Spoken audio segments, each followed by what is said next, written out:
Halo sobat sekalian, selamat datang di channel ini. Chapter 111 Chainsaw Man akhirnya rilis, dan ya, kali ini kita dikejutkan dengan aksi Denji yang pasti beberapa dari kalian mungkin terkesan, kok bisa Denji jadi sekeji ini, sehingga akhirnya menimbulkan asumsi liar. Selain itu, kita diperlihatkan perpisahan sedih antara Yuko atau Justice Devil dengan Asamitaka. So, tak perlu berlama-lama lagi, di konten kali ini akan kita review Chainsaw Man chapter 111. Tapi sebelum lanjut, subscribe channel ini biar admin makin semangat buat kontennya. Dan mari kita mulai. Goodbye. Chapter dibuka dengan lanjutan dari chapter kemarin, yang mana Asa diancam oleh Yuko bahwa dia akan memakannya. Lantas Yuko menjawab bahwa ya, memang ada niatan seperti itu yang ingin Yuko lakukan. Tapi sebenarnya tidak. Yuko sebenarnya hanya ingin melihat Asa yang sudah dianggap sebagai sahabat, dan sekaligus melihatnya untuk yang terakhir kali. Nah, pamitnya Yuko di sini adalah untuk menemui keluarganya yang bekerja sebagai Devil Hunter. Yang tujuan Yuko adalah mencari cara agar bisa merubahnya menjadi manusia lagi. Ini tergolong kasus baru yang diangkat di Chainsaw Man ya, di mana ada Vien yang mencari cara untuk berubah kembali menjadi manusia. Agak aneh menurut saya, sebab Vien itu kan adalah iblis yang merasuki mayat manusia. Artinya jika Yuko mau berubah menjadi manusia, ya berarti sama saja dengan mati dong. Karena nyawa yang digunakan oleh Yuko dalam hal ini adalah nyawa dari Justice Devil. Iya kan? Koreksi bila salah. Asa kemudian meminta maaf ke Yuko karena mengira bahwa karena dirinya lah Yuko sampai membuat kontrak dengan Justice Devil.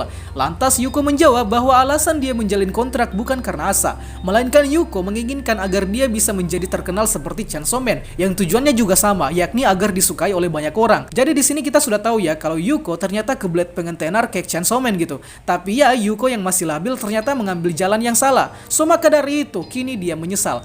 Setelah itu Asa memanggil-manggil Yuko. Namun yang Yuko lakukan adalah mencekik Asa dengan tentakelnya. Hal ini Yuko lakukan oleh sebab di luar kendalinya. Artinya di sini kesadaran Yuko dan kesadaran Justice Devil saling berusaha mendominasi, sehingga kadang terjadi tindakan yang di luar kendali Yuko. Singkatnya, sebelum Yuko berpamitan, Yuko berpesan ke Asa bahwa jangan coba-coba untuk menjalin kontrak dengan Justice Devil, sebab Justice Devil ada di sekolahnya. Wait, tunggu sebentar. Dari konteks Yuko ini semakin memperjelas bahwa di sekolah tempat Asa bersekolah ini sepertinya menyimpan banyak iblis beserta kontraktornya. Lantas mengapa sekolah Asa memiliki banyak iblis? Mungkin nanti akan terjawab di chapter kedepannya. Dan kalaupun sudah terjawab, pastinya akan menjawab juga mengapa Baki atau si iblis ayam bisa dijadikan sebagai alat belajar bagi siswa di sekolah Asa. Yuko akhirnya pergi, namun sebelum itu Asa meminta Yuko untuk memakai sepatu karena Yuko dulunya melakukan hal yang sama ke Asa. Yuko tentu saja terima, dan ya, Yuko berjanji akan mengembalikan sepatu Asa di suatu hari nanti. Eksekusi mati. Melanjutkan kepergian Yuko, kini Yuko berlari sambil melompati gedung demi gedung, dan akhirnya dia tiba di salah satu gedung yang membuat dia merenungkan hidupnya. Ada apa ini sebenarnya? Tiba-tiba berbunyilah gergaji mesin. Di sisi lain, beberapa panel memperlihatkan kita si murid cewek kontraktor iblis yang sedang tertidur, Asa yang galau, Denji yang tidur pulas bersama anjing milik Makima atau Nayuta, serta memperlihatkan Yuko versi Vien yang sudah terbaring lemas. Dan ya, Yuko dengan cepat bersimbah darah, sebab kepalanya kini sudah dipenggal oleh Chainsaw Man, dan chapter 111 pun selesai. Chapter ini sangat singkat, dan ya, wajar saja sebab ini seperti chapter selingan sebenarnya. Sebelum kita beralih ke arc lain.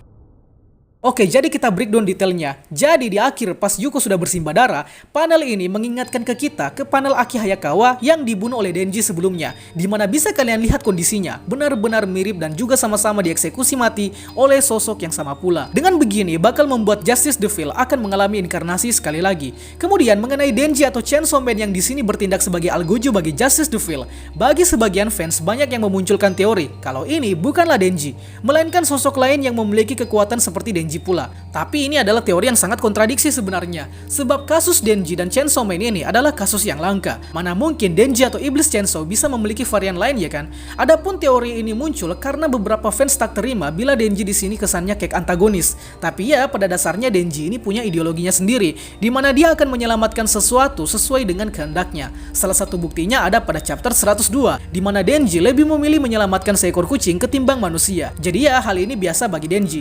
Tapi kita harus analisis lagi di beberapa panel pas mereka lagi tiduran ini. Di sini memperlihatkan Denji yang tidur bersama anjing Makima dan Nayuta, serta kondisinya saat ini adalah tengah malam. Nah, bisa jadi Denji sedang tertidur di waktu yang sama saat Yuko dieksekusi. Nah loh, ini semakin berbentur terus nih teorinya. So, kita tunggu saja bagaimana cerita Chainsaw Man ke depannya. Itulah pembahasan kita pada kali ini. Sangga apabila ada yang kurang, request juga di kolom komentar untuk pembahasan selanjutnya. Dan akhir kata, see you next time.